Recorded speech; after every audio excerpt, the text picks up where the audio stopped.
Mimi, good to see you. Good to see you too, Paul. Thank you so much for having me. Thank you for making time to come on and have a chat. Of course. I'm pleased about that because you're doing something really interesting. So I'm grateful that you're going to come and talk to us. Yeah, something very So, unique. so one of the things you said to me last time we spoke was that you felt it was, in terms of the business, it was your contacts that gave you the edge. Why do you feel your network of contacts give you that edge, and what's special about them? I mean, just Well, talk. it's not so much the contacts that I had going into business, but rather that I chose to focus on the people in the business Right. once starting. So not so much an existing network as seeing the potential in the network I had around me at my first real workplace after university.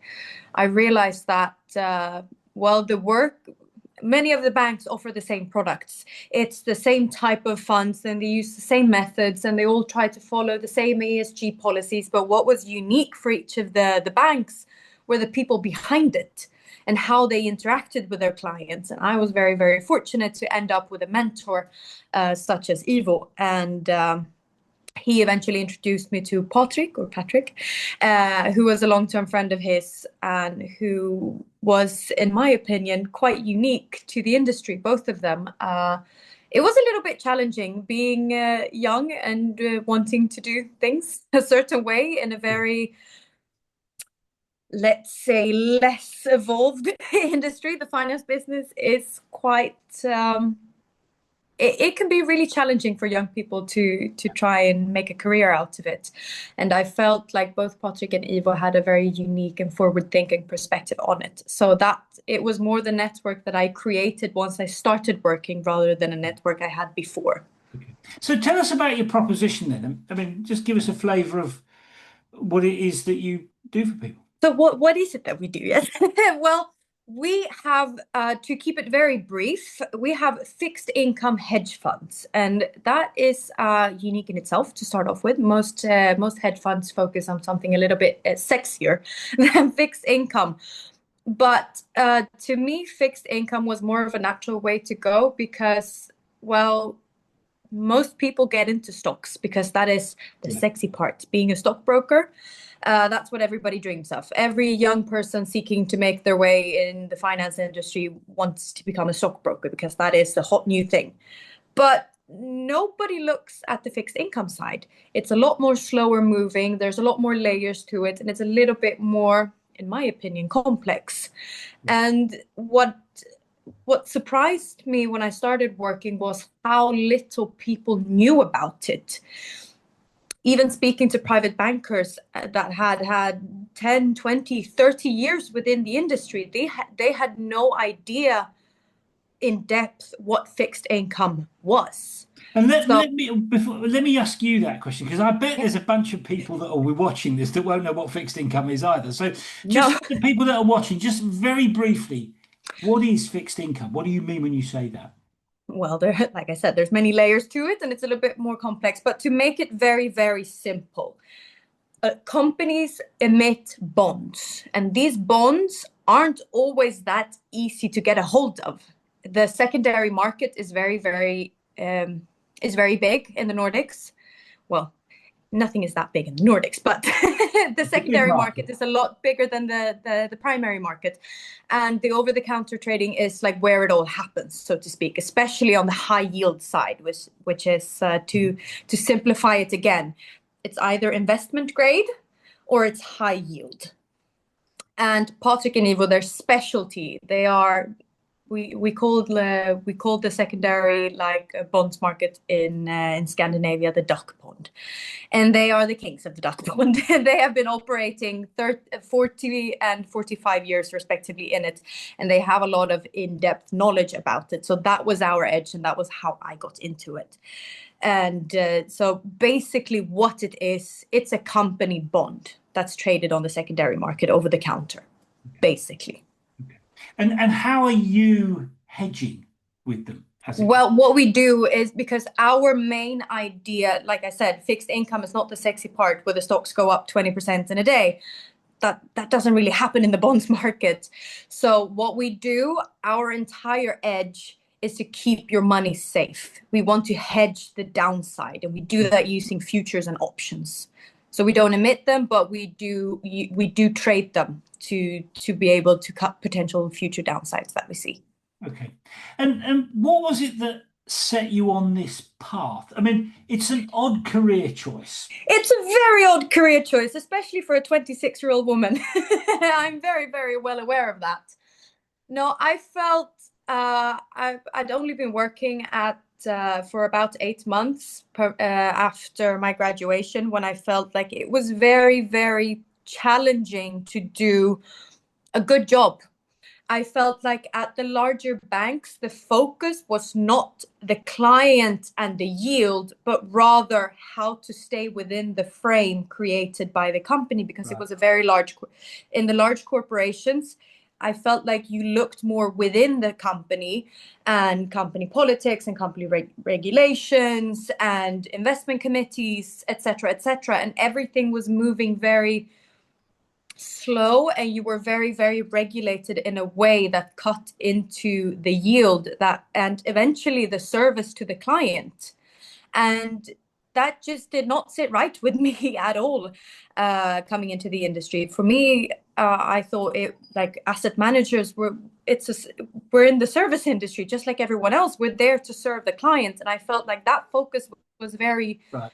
shifted towards the internal parts of the company. And so that's when basically the idea started of doing it on your own without the heavy load of a large corporation behind you. And well, Patrick and Ivo, I guess they have been across every single one of the large banks in all of the Nordics throughout their careers, and I guess they felt like it would be a nice change to do it on their own. And let me ask you something. At what point did you start to think I'm going to be an entrepreneur? I want to run my own business. I've And always wanted I to get, run. I I've get you. always wanted to be an entrepreneur. I think that is Okay. something you know quite early on. I don't think you just wake up one day and say, "Hey, I'm an entrepreneur from now on." I think that is something, if you know yourself well enough, you know that you have that bone in your body. And I think I've probably been a little bit more forward leaning all throughout my life. Okay. So tell me about the moment when you made the decision to start the business. I mean, I know you've got a couple of business partners. I mean, did you sort of talk it through? I mean, what was the process that led you to say, okay, we're going to do this? I mean, just talk me through that process.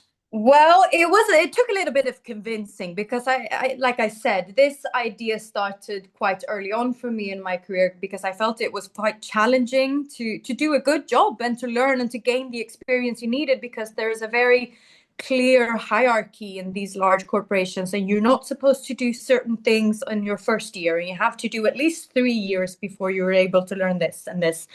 And that to me, like I said, I'm quite forward leaning. I wanted to learn everything right now and do it right now. So that's I figured that out quite early on, that I wanted to move a little bit faster than the larger employers were allowing me to. And Ivo being my mentor, I talked to him about it, and I said, "Well, this just isn't sitting quite right with me." And he said, "Well, you'll figure it out. I'll help you a lot, as much as I can." And then eventually Potter came into the picture as well.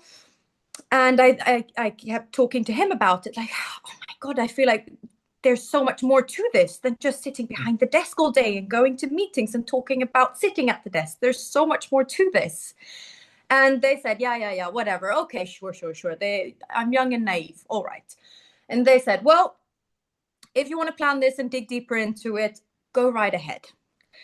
So I did. I went to every single person I could think about to ask, how would it be possible to do this? And eventually, by some random chance on LinkedIn, I stumbled across a guy, and he had done similar ventures before, and we were just talking, like, balling ideas back and forth. And he said, "Actually, you know what?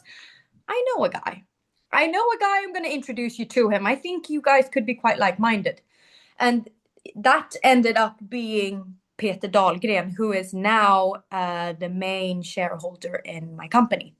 Right. And it all went very, very, very, very fast. So I went through the idea with him. And I said, this is what I want to do. I have two heavyweight guys from the industry who might be able to do this if I have the financial backing. Do you want in? And basically within 30 minutes of this meeting, because he's located in Cyprus, so it was a Zoom meeting, he said, well, you know what? I'm going to take a chance. Let's just have a virtual handshake and let's do this. Wow. And that's basically how it all started. Within 2 weeks, we had agreed to start the company. There was, of course, a little bit of a logistics problem because we had to quit our jobs and we had to find an office and we had to apply for licenses. And it was a very, very fast moving process. But in my experience, if you find the right people that believe in you, it could all work out. Yeah, and you're up and running now. And just before we move on to some of the other stuff, I mean, just explain for people what's and I know we kind of talked about it's the knowledge of the other people that you've got with you, but just explain really for the purposes of somebody who's listening who wants to understand what's different. What's different about your company compared to the other ones that are out there? I mean, just give people a sense of that. I think it's because we are a smaller company. Like I said, it is a lot easier to operate a four-man company than it is to operate a 4,000 people company. Okay, so you're more nimble. Is that you're quick able We to are move? a lot more nimble. And like I said, our decisions don't go through several committees. Like when a client calls us or when a client comes to us, Mhm. normally, if you go to one of the larger banks, you log into a website and then you get to talk to a chat bot that eventually forwards you to the customer service that may or may not, depending on what you need help with, forward you to an advisor who then will go speak to the asset manager. So the information from you, from the client until it gets to the asset manager, it can get twisted and shaped in a lot of different ways along the way. But with us, you call the asset managers right away. We can talk to our clients and we can ask them, what is it that you need in particular? So we can take decisions really fast. We can talk to the clients directly and we can adjust our product. We can tailor the asset management to them in particular and not the other way around, because at the big banks, everything now within the industry is working towards optimization, especially with technology. Like I mentioned, the AI bots, all of the big banks are looking at cutting costs, and they are doing this by implementing technology. And a lot of the time, the personal touch that was once the core of the asset It's management gone. and Yeah. the financial advising is gone. Yeah. Yeah. Let, So, I mean, let me ask you about another thing that's going through my mind. I mean, you've talked a lot about your frustrations with bigger institutions. yeah, And I get that. I mean, I totally get that. If you're entrepreneurial, being kind of caged in a big organization is, not a great place. It's not a good experience. But what about customers? I mean, have, as it were, the thoughts and views of customers influenced the way you've built what you built? I know you can tailor individual asset management strategies to individual mhm. customers, but has feedback from customers shaped the basic proposition, would you say? Definitely, definitely. I feel like a lot of the times when, in my previous experience as an asset manager, we always worked through a private banker. But again, the information between the client and the asset manager sometimes got lost because Okay. there was an intermediary there.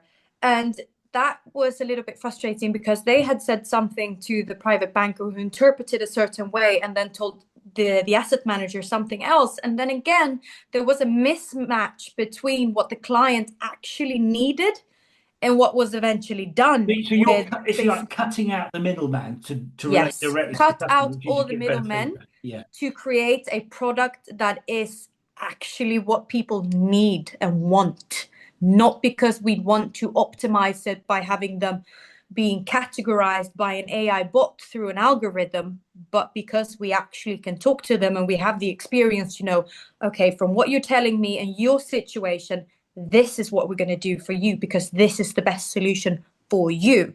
Yeah. And we don't have to go through committees to have that approved. We can do it right away because we are the asset managers. Yeah. Okay. And let me ask you, I know you're fairly early stage still. Very early stage. I Very. mean, give me a sense of what you're building towards. I mean, what will success look like?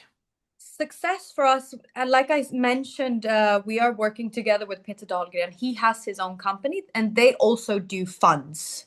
So we are more or less building a partnership together where we are multiple small firms acting under the same roof that can all deliver these personal, tailored aspects to the clients. For example, Peter's company, they are doing VC funds. I don't know any other company out on town that you can find and invest in, which directly invests in the companies. What he does is he goes out and he buys these shares in these individual startup companies, and he bunches them together Right. into funds. Very, very simplified. There's more to it, of course. So there's that aspect. You can get the excitement of trying to find the next unicorn and having that a little bit more risky side to your investments. You can come to us. We have the stable fixed income. We can help you with your cash flow. A lot of our clients, they've already made all of their money. They're not looking, like I said, you would probably be looking at VC funds or stock portfolios if you were looking to maximize your yield each year. Most of our clients, they come to us, they are entrepreneurs themselves. They sold their companies, they've made all their money, or they are in the late stages of their life and have had a really successful career. They want to know that their money is safe, and they also need a cash flow to live on during that time. And we can help them with that by paying out coupons from the bonds that we hold. So that is what we can provide. And then there's this exciting side as well from Peter's company. And now as well, we are hooking on legal advisement without that to create the complete package that these individuals might actually need. Okay. And so it's going to be, hopefully, when everything is up and running and our vision is realized, it'll be like a one-stop shop where we can help you with basically everything, and you can come directly to us with it, and we will help tailor this. Yeah. Yeah. Okay. And let me ask you about, and I said, I know it's early stages, but Hmm? what is it that excites you about the next bit of the journey? I mean, you've kind of pieced all the bits of the jigsaw together almost, Yeah, and you're kind of ready for liftoff, to put it in a. definitely. I would say we're ready for liftoff for sure. So what is it that excites you about the next bit of the journey? I mean, tell us about how you see that. Growing the company and actually seeing our vision realized and getting the response that we initially have been getting so far, and seeing that it's not just our experience, the flaws that we have experienced with increasing optimization through technology and the larger corporations. It's not just us that experienced it. This is our experience and the gap in the market that we are trying to fill.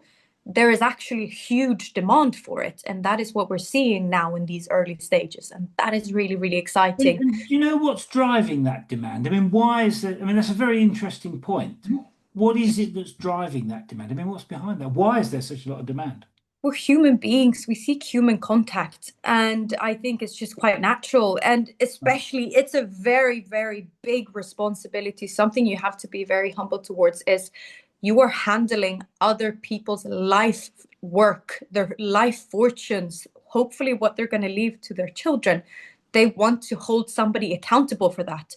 They don't want to plug that into a computer and hope that the algorithm works. They have no Right. idea who programmed it or who's sitting behind that screen. That's a really scary thing. But having somebody in front of you that you can talk to and explain what it is you need and what it is you want, and to be able to hold somebody else accountable for what actually happens to your money, I think that is a security that a lot of people need. Right. Okay. And I mean, what that says to me is that there's quite a lot of stress involved in that. I mean, Yes, it how do you, wouldn't be a startup without stress. no, I know. I mean, how do you feel about dealing with all that stress? Because I mean, if somebody's got a lot of money involved in something, and inevitably Yeah. the clients you've got will, they've got a lot of money, getting it right and getting it wrong are important It issues. can be life altering for Yeah. people. So it's a very, very big responsibility. And you have to be very, very well aware of that. And that's why, me personally, I'm happy I'm not managing a VC fund, but I'm very happy that I'm on the fixed income side because, like I said, our edge is to make sure that nothing happens to your money. It's safe with us. It's really, really turbulent times. There are war, there are political conflicts, and there's a lot of things happening in the world that can really alter the markets very quickly over days, uh, over hours even. But within fixed income, that's why people come to us, because it's a lot more stable. And like I said, we are able to also use options and futures to hedge the downside. And I am very confident that we have some of the most competent people behind the desks on this. We also, through Peter, we also have the Swedish legend, Claes Eklund. I think there's not a person who's been working in the Swedish financial industry who doesn't know who he is. So we are very, very fortunate to have extremely competent people in-house. Mm. So if I were on the other side of the table and had to bet on one horse, I would definitely be betting on these guys, and most people do. Well, I mean, I'm glad to hear that because if you said you'd be betting on somebody else, that's not a good thing to be aware for a minute. That wouldn't be great marketing, would it? No, no. Well, I mean, you've just talked about the amount of uncertainty. I mean, what's your take in on the process of building a business, given the amount of uncertainty? I mean, I mean, there's always been uncertainty around, but there seems an awful lot at the moment. It seems lots and lots of areas are uncertain. I mean, what's your take on building a business in uncertain times, for want of a better way of describing it? There's going to be bumps in the road, and I think you have to be prepared of that. Lord knows we have had our fair share of them. And I think you just have to stay resilient and on course. There are things So that how do come. you do that? I mean, it's easy to say I want to stay on course. How do you do that? It's Because a it's lot easy. easier said than done. That Yeah, would yeah. probably be the first lesson that I've learned running my own company, or our company. We are a team. Um, Use the people around you. Don't think you can do everything by yourself, because you can't. Back to, again, having competent people around you. You need to surround yourself with people who each have their special skills that can all be compromised into this this company. And everybody has their role to play, and we all do it together. And when you find a bump in the road, find a way around it. Maybe it's going to take a little longer, and that is also something. Everything takes longer than you think. Yeah, Definitely yeah. plan for that. Plan for, if you have a time schedule of a couple of weeks, double or triple that right away. There are going to be so many things that you haven't thought about initially. So I would say being nimble on your feet, being we are 4 decision makers within the company. We talk to each other every single day. We sit right across from the table from each other every single day. So I would say be nimble on your feet, adjust your plan to fit the end goal. Yeah. And one other thing that interests me about something you've said, I mean, you talked about you know, sort of bringing all the team to, using all the skills of the people in your team. And I get that. I mean, if you've got Yeah. really competent expertise behind you, that's a great thing. How do you see the role of the CEO in that context? Because you're, by some measure, probably the youngest member of the team, aren't you? So what is it if you like, Definitely the youngest member of the and team. what is it you bring to the table? I think being a 26-year-old female CEO, nonetheless, it raises a lot of eyebrows. Definitely, Yeah. especially in the finance industry, where I think the Nordics are one of the countries with the fewest women in finance. I think only about 20 to 30%. Oh, So really? a young female CEO in the Nordics, it raises a lot of eyebrows, especially my age. It raises a lot of eyebrows, and I can understand that. If the roles were reversed, I would probably be asking the same questions. But I think that within that question is a misconception. And that misconception being that the CEO is the person that is supposed to be this all-knowing, almighty person that just barks and delegates Right. orders at people. That's not what the CEO does. The CEO's job is to recognize the competence within the company and how to use that and package that and to eventually be able to drive the company forward using these special skills from all these individuals.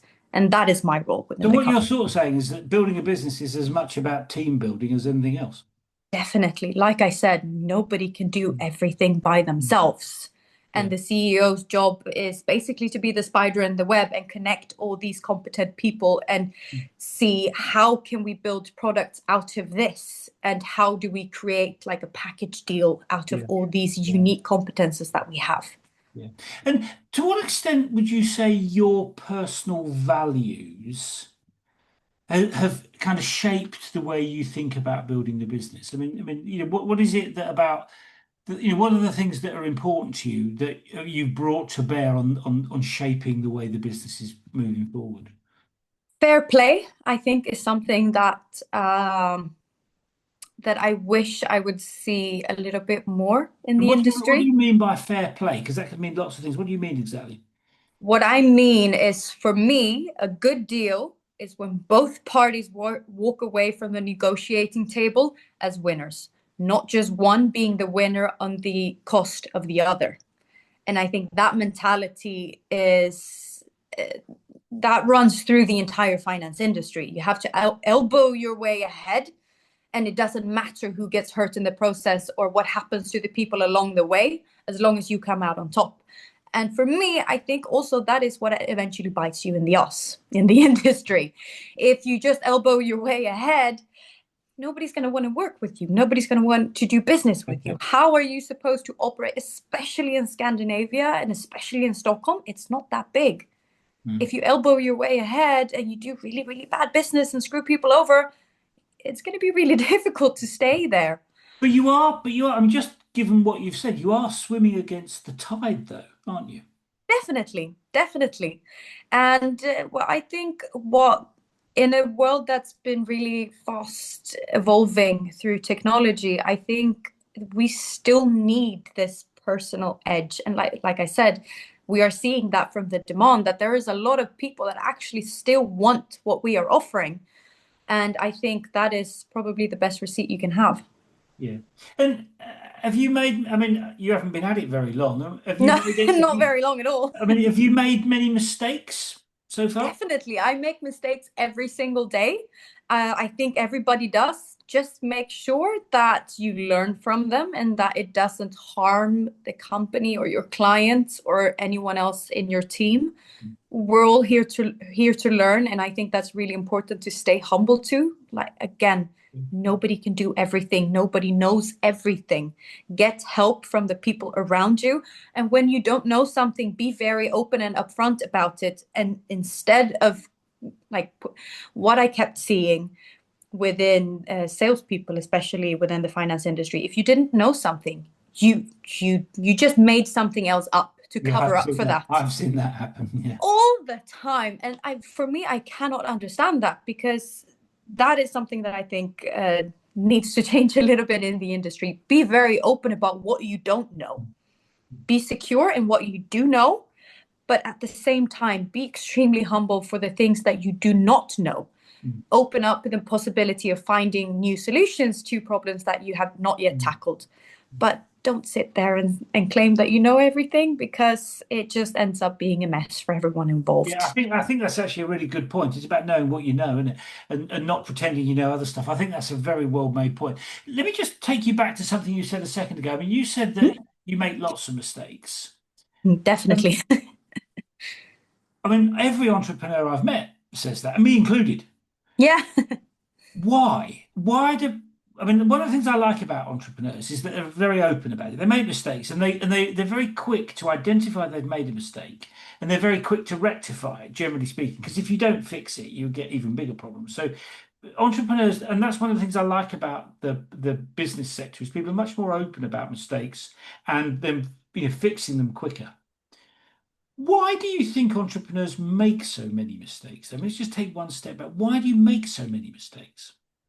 I think because you dare to try. If you are an entrepreneur, you are a little bit more forward lean than probably someone who is more comfortable being employed and letting somebody else do the mistakes for you. We're all different, but I think entrepreneurs, if we are to categorize them like that, you try again because you already have the end goal set in your mind. You know, this is where I want to get. I'm not sure how to get there, but eventually I'll figure it out if I just try again. Statistically speaking, you can't fail every single time if you just keep trying. So you're saying it's about, if you like, placing lots of bets and seeing what pays off. Not as much placing bets as figuring out a way ahead would probably be a little bit more calculated than just random betting, I Right. would say. Okay, I get that. Yeah. Yeah, that's an interesting sort of take on it, actually. I mean, I think, for what it's worth, I think people think there's a very close correlation between deciding to do something and that thing turning out as a success. I mean, during my life, I mean, sometimes I've made very bad decisions, but the outcome has been really good. And the Yeah, opposite, I've made good, what I think were good decisions, and the outcome has been bad. I'm not sure because there's so many factors that you can't control, I think is one of the things I've learned. Um, definitely. which And go on, sorry. no, and that, like, going back to what I said, like, just staying nimble on your feet. You know what you want to do, you just don't know the road you need to take to get there. So just stay nimble on your feet and you try until you eventually get there. And given that entrepreneurs make a lot of mistakes, I mean, presumably that, let's say for the sake of argument, you get half of the things right and half of the things wrong for the sake of argument. How do you prepare for being wrong? Because it happens a lot. How do you prepare for that eventuality? I mean, what's your take on that? I don't think you can prepare for it. And that's the thing, again, being back to being nimble on your feet. If you were able to prepare for the mistake, you wouldn't need to do it in the first place. Then you would be able to do it the right way, quote unquote, the first time. So I think just being really humble to that. You don't know everything. You are going to make mistakes. Once you do them, learn from them and find a way to fix them. Yeah. No matter what it is, what industry you are in, what type of entrepreneur you are, that's the way to go to And move and forward. how does that influence how you feel about risk taking? Well, since I am in fixed income, risk is not something I like a lot. But there is definitely a risk to it. There's a risk with every startup, and Right. some take a Yeah. lot longer because some people make a lot more mistakes than they do in the beginning. And some people, each story is very different for each entrepreneur, I would say. Yeah. I mean, I had an interesting conversation with somebody a few weeks back, and he made a really interesting point to me. He said, I'm not worried about making mistakes because I don't think making mistakes is the risk. He Mm. said, I think the risk is not exploiting the opportunity. Making mistakes is just part of as you've just described, it's part of what you have to go through to get to where you want to get to. He said the big risk is not exploiting the opportunity. Making mistakes is not really the risk. Does that make sense to you, or do you see it differently? Definitely, definitely. Making mistakes is part of the journey. That's not a risk as long as you don't do something crazy, extremely crazy or irresponsible. But there's going to be mistakes along the way, and that's just it. It's part of the journey that you just have to go on. Just keep in mind, like, where you want to go. There's going to be mistakes all along the way. And there are also going to be opportunities. Some of them are going to end up being mistakes, but there's no way to find these opportunities unless you give it a go. Yeah, yeah. And what would you say? I mean, so the other question that's in my mind is if we make so many mistakes, and we all do, how do you learn? How do you make sure those lessons get learnt? I mean, because it's very fast paced at the moment. I mean, I don't think business has ever worked at such a speed. I mean, every sector is moving at a faster pace than before, and I think a lot of that is accelerated by Hmm. like AI. But that also means it's easy to lose track of things. I mean, how do you make sure that you've learned those lessons and that you don't repeat the mistakes? I mean, what's your take on that process? Well, like Einstein said, the definition of stupidity is repeating the same process and expecting a different outcome.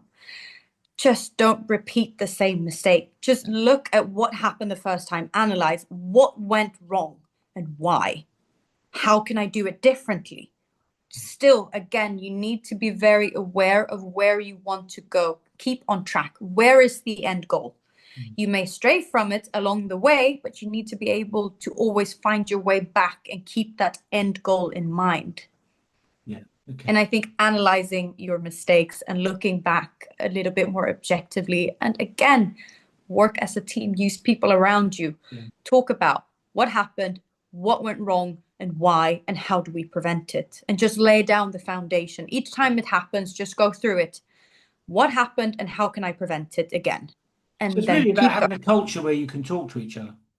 I think that helps, definitely. Mm. Definitely. Even the smartest person in the room needs somebody to discuss with sometimes. Yeah. And I mean, I don't know much about, I mean, I've traveled to Scandinavia, but I don't know it very well. I mean, to what extent is that openness to talking about failure and mistakes and errors, is that to what extent is that an accepted part of the culture in that part of the world, in your part of the world? Well, I would say it's if we are outside of the financial industry, Sweden has come quite a long way, I believe. But within the finance industry, I find that it is quite ancient. And Ancient is why hasn't it? I probably, mean, why hasn't that changed? Because I mean, if you go to California, I mean, they're really open about making mistakes. They have events yeah. celebrating things that they screwed up. I mean, there's a really, why hasn't that transferred to places like Scandinavia? Because that financial innovation is part of the thing that makes people a lot of money. You would think there's Financial a percentage to innovation, yes, but in the larger banks and the larger financial institutions, I believe that the culture it sits within the walls a little bit. These are large old corporations, often family run, with a culture that's been working for them for many, many, many, many years. So there hasn't really been a need to change it. There is a need to change it in the smaller corporations because we need each other and we make mistakes all the time and we that. need to discuss them because otherwise it's not going to work. This startup is not going to take off unless we analyze our problems that we make. But within the larger institutions, you're able to hide behind your mistakes a little bit more and thus you don't discuss them because also you have to compete with the people around you for the higher levels of position. You're not always on the same team with each other, but rather Mm, competing mm, against each other. mm. So you'd never want to admit your flaws to one another because then you fall behind in the race to get up to climb the ladder. And I think that is competition can be really, really good, but the ground rules need to change a little bit. Yeah. I mean, I guess if you're a small company like yours with 4 or 5 people, I mean, there's nowhere to hide either, is there? No, definitely not. You have to, we have, like I said, team building is our strong suit. If a mistake, if any of us make a mistake, we do it as a team. But that, again, that requires us talking about it openly and Mm. admitting, I did this wrong. I took this decision. It was not the right thing to do. How can we fix this? Mm. And then you help each other. And have you got an example of a bad decision that you're willing to talk about? Particular bad decision. I haven't made one today yet. I can't actually think of one in particular, but it's many, many, many small mistakes that you make along the way all the time. I think if you made really, really large, like foundation changing mistakes that early on, it would be maybe be a little bit of a different story for us, at least at this stage. But all from like who to work with and which meetings to take, which not to take, what to say and not to say. Those I would say are the most common mistakes that you make in the beginning of your journey as a startup. Let me ask you about the flip side, which is, I mean, we've talked about how failure and mistakes have influenced how you build it. I mean, what Yeah. about success? I mean, how has previous successes, perhaps not, perhaps before this business, I mean, how has success influenced the way you think about building the business? I mean, have you got any thoughts on that? Well, success has influenced. I would say don't let it get over your head. Don't, I think staying humble and being very, very like keep your feet on the ground. What do you know and what do you not know? What success can be contributed to actual skill? What can be contributed to maybe a little bit of luck because we all need that sometimes to Mhm. succeed. Yeah, yeah. And just being very well aware of what led to that success. Yeah, okay. And let me just ask you about some of the things that you've learned from the journey. I mean, I know that this company is relatively new, but you've been Very on new. quite an interesting journey over the last few years. I mean, how has your approach to decision making changed, would you say? Would you say you have a different decision about what a good decision-making process looks like now that you're the CEO than perhaps you did previously? I mean, what's your take on? Definitely. Starting my career, being like operating in the financial industry within the larger corporations, decision making was not something that was even an option to you. You are last in at the company, you are the youngest, and you are supposed to be doing your dog years. You don't take any decisions, you just obey orders. So And that how was a did you little bit. feel about that? Great, I imagine. Well, I have quite a big mouth, and I did open my big mouth quite a lot of times, and that is not always acceptable within the culture of these larger institutions. So I feel like that culture prevents innovation. It prevents new ideas that might actually lead to a better experience for the clients, more revenue to the company. You shouldn't dismiss ideas from people just because they have a certain background or experience or lack thereof. So what you're saying is you've got a more open mind about people's ideas. Is that what you're saying? Definitely, definitely. Everybody can contribute with something. Maybe it can't always be applied to your particular situation, but I think not to listen to people around you despite background, experience, career would be a mistake. And what does that approach to decision making say about you as a leader, would you say? I would hope to think that people feel that they can talk to me about their experiences and ideas. And hopefully, I'm able to, like I said, my job as the CEO is to gather all these ideas, competence, experience, all of it, and package it into something hopefully that we can use for the company. And it doesn't really matter who it came from, how old they are, if a man, woman, boy, girl, if it's from the financial industry or if they've been working, Mm. I don't know, in a restaurant. There's always bits and pieces that you can use, and that is what my job So is what to you're saying find. is good. You're saying good ideas can come from anywhere. Exactly, exactly. Then from anyone. Yeah, no, I mean, I share that view actually. Um, so, a couple of questions before we wind up. What would you say is the best piece of advice that you've ever been given? The best of advice I've ever been given. Gosh, I've been given a lot of good advice in my days. I haven't always listened, but I've been given a lot of good advice. I would say one of the best pieces of advice I've been given is probably to just keep trying. Don't let it get to you. The failures, Right. try and brush them off and just keep going because no matter what, like I said, statistically speaking, if you just try and try You'll again, get there in the end. you'll Yeah. get there in the end. It might be a little rocky to, like, the road may be a little rocky to get there, but if you just keep trying and don't let it get to you, don't beat yourself up over the mistakes you Mm. make because you are going to make them. Don't beat yourself up. Just keep going.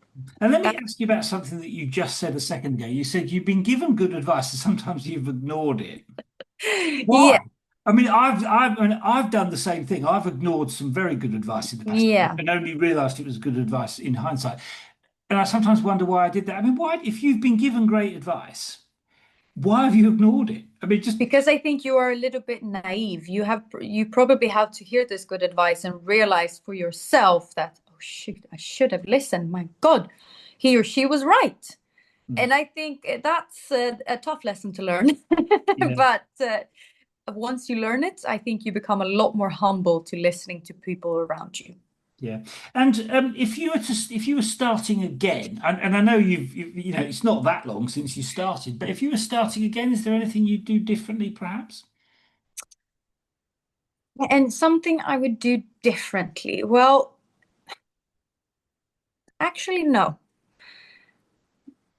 As of right now, like I said, probably would have spoken to some people a little bit earlier on, and I probably wouldn't have wasted some other people's time early on, but Right. I still They're pretty needed minor things, those, aren't they? I still Yeah. needed to do that to figure out the path ahead. So mistakes were made, definitely, but they all led to this outcome.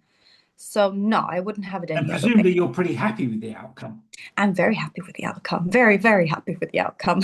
Yeah, good. Well, what a great a great note to end the interview on. I mean, Mimi, thank you for making a bit of time to come and have a talk about what you're doing. Thank you so I much mean, for having me. I'm happy to. I mean, it's a great story. It's a great proposition, and I've no doubt whatsoever that it's going to be a big success. So thank you for making a bit of time to come and have a chat with us. And I look forward to hearing about that success in the future. Hopefully very soon. All Thank you right. so much. Cheers then. Bye bye. Bye.